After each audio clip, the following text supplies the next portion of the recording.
Joe, let's wrap it up here very quickly. UCF versus Iowa State. I know that we talked about Iowa State earlier in the show, and I hope that Iowa State fans don't go and listen. But in reference to this game, or do go listen, but in reference to this game, how do you see it playing out?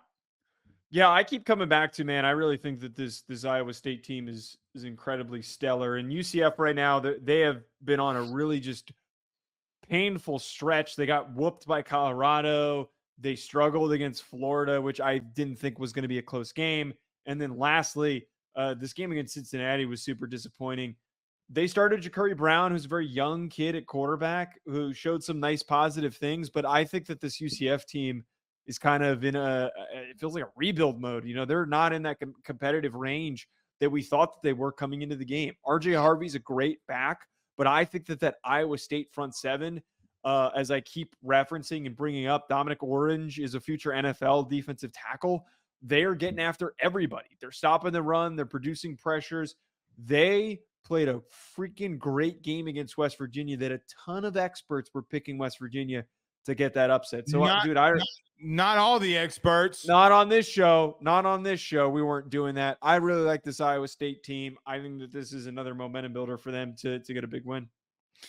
I just love what they're doing, man. You know, it's crazy. We talked about this in the preseason. Remember when we were talking about Iowa State's schedule? I was like, Joe, you know what's crazy? Under Matt Campbell, every 4 years, they absolutely explode.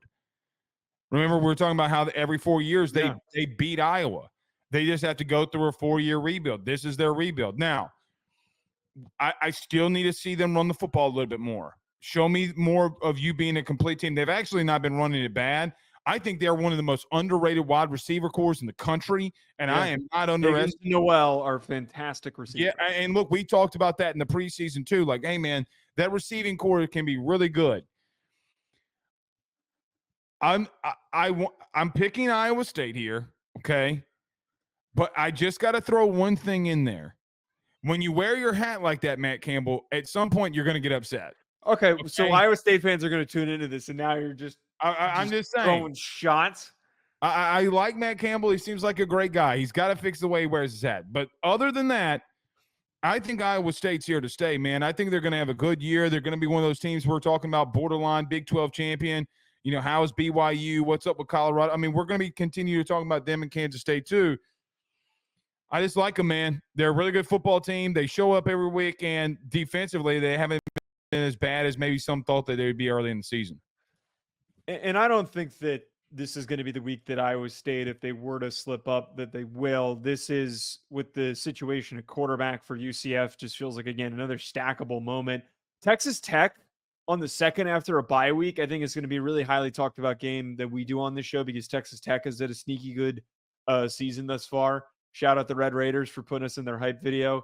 And outside of that, they do play Iowa and Kansas State to finish out their season. But this isn't going to be that week. This UCF squad is struggling. I forgot about that. I forgot that Red Raiders for life, baby. I forgot about the Red Raiders.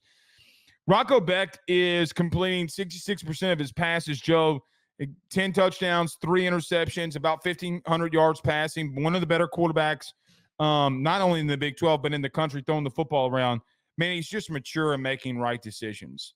And I think for me, that's what I look at. I know he had a bad pick in a rivalry game against Iowa, but, man, the final drive that he had at the end of the game there, the way that they looked, they're just like – I feel like he's the guy that we'll be talking about in April.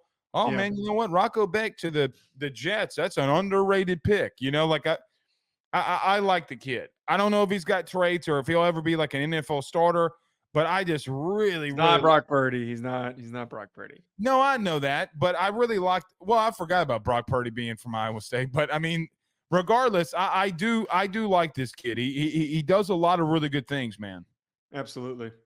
No, a great football player. The resilience he had in that game was commendable. Absolutely. All right.